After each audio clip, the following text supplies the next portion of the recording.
So, pagkatapos ng practical exercise, I'm just going to show you how to check these cables using a cable tester.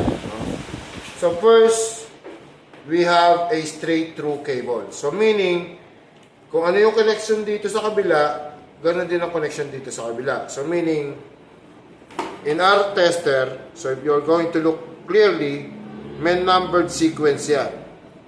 Okay, sa magkabila. So, you simply plug your cable for a Cat 5 or for an RJ45 socket. So, grab natin yung isa. Grab natin yung isa. Okay. Then, you simply turn on. Okay. So, if you notice, para tama siya, 1, 2, 3, 4, 5, 6, 7, 8. So, pareho rin dito.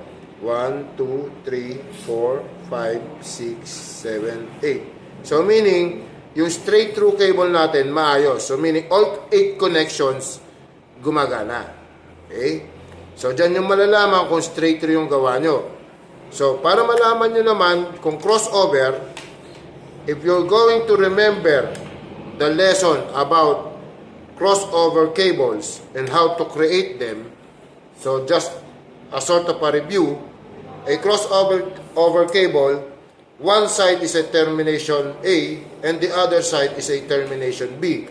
So meaning, if you still remember the arrangement of colors, both colors green and stripe green will be replaced on the other side by orange and stripe orange. So meaning 1, 3, 2, 6.